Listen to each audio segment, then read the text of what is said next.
Book of Heaven, Volume 24, April 29th, 1928. How the virtues are seeds, plants, flowers, and fruits, while the divine will is life. The marvels of the I love you, how love is never tired. One who lives in the divine will cannot go to purgatory.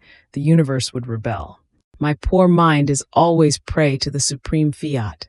It seems to me that I can think of nothing else, nor do I want to occupy myself with anything else. I feel a current in me, which stops me now at one point, now at another point of the divine will, but I always end up in it, without ever taking all of its endless light, because I am incapable of it. And my lovable Jesus, moving in my interior, making me a surprise, told me, "My daughter, when the soul practices a virtue, the first act she practices forms the seed, and as she practices the second, the third act, and so forth, she cultivates the seed, she waters it, and it grows into a plant and produces its fruits. If then she practices it only once, or a few times, the seed is neither watered nor cultivated. It dies, and the soul remains without plant and without fruit, because it is never one act alone that forms a virtue, but repeated acts. It happens as to the earth. It is not enough to sow the seed in its womb, but one must cultivate it often, water it if one wants the plant and the fruits of that seed. Otherwise the earth becomes hard over that seed and buries it without giving it life. Now one who wants the virtue of patience, of obedience, and the like, must sow the first seed, and then water it and cultivate it with other acts. In this way, she will form many beautiful and varied plants within her soul. On the other hand, my will is not seed like the virtues, but life. And as the soul begins to be resigned to look at my will in everything and to live in it, the little divine life is formed in her. And as she advances in the practice of living in my will, this divine life grows and keeps expanding to the point of filling the soul with all of this life, in such a way that nothing is left of her but a veil that covers it and hides it within itself. And just as with virtues, so with my will, if the creature does not give the continuous nourishment of her acts in it and in fiversimbit to the little divine life, this life does not grow and does not fill her entirely. It happens as to a newborn baby who dies at birth if he is not nourished. In fact, since my will is life, more than the virtues, which are images of the plants, it needs continuous nourishment in order to grow and to become a whole life, as much as a creature is capable of. Here is, then, the necessity for you to always live in it, that you may take its delicious food from my will itself, so as to nourish its divine life in you. See then what great difference exists between the virtues and my will. The first are plants, flowers, and fruits which embellish the earth and delight the creatures, while my fiat is heaven, sun, air, heat, heartbeat, all things which form life and divine life in the creature. Therefore love this life and give it continuous nourishment, that it may fill you completely and nothing may be left of you." After this, I was continuing my round in the divine volition, and repeating my refrain of the I love you, I was saying, "Jesus, my love, I want to leave all of my being in your fiat, so that I may find myself in all created things, to pearl them with my I love you. Even more, I want to place my heart in the center of the earth, and as I palpitate, I want to embrace all of its inhabitants, and following all of their heartbeats with my I love you, I want to give you the love of each one of them.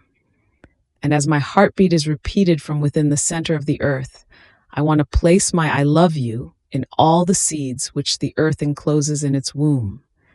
And as the seeds sprout and plants, herbs, and flowers are formed, I want to place in them my I love you, that I may see them enclosed in my I love you for Jesus." But as I was saying this, my thought interrupted my refrain of the I love you, telling me, "How much nonsense you are speaking. Jesus himself must be tired of hearing your long sing-song, I love you, I love you."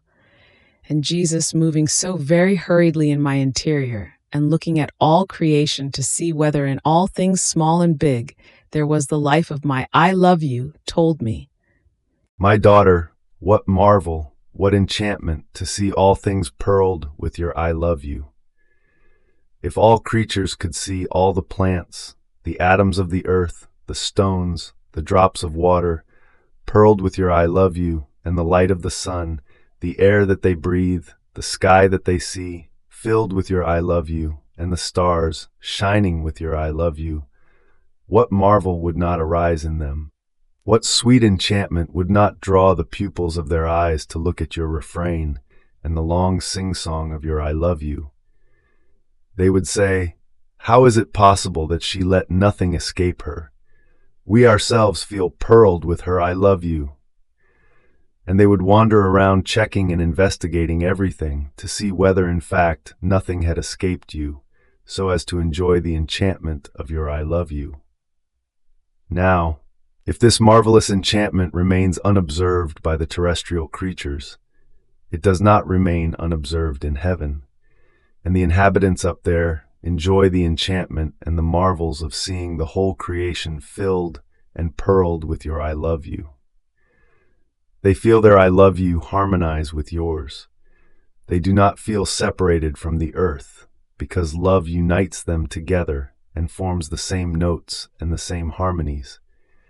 And then, you must know that when all things, small and big, were created, I never tired of pearling them with my repeated and incessant I love yous for you. And just as I did not tire of placing them, so I do not tire of hearing them being repeated by you. On the contrary, I enjoy that my I love you does not remain isolated, but has the company of yours, and as yours echoes in mine, they fuse together and live common life. And besides, love is never tired. Rather, it is bearer of joy and happiness for me. Then, I don't know how, a thought came to me. If I died and went to purgatory, what will I do? If while being here imprisoned in my body, caged more than in a narrow prison, my poor soul feels it so much when Jesus deprives me of his adorable presence that I don't know what I would do and suffer to find him again. What would happen if, when the prison of my body is broken and my soul, free and loose, takes its rapid flight, I did not find my Jesus, the center in which I must take refuge, never to go out again? And instead of finding my life, the center of my rest, I found myself flung into purgatory. What would be my pain and my torment?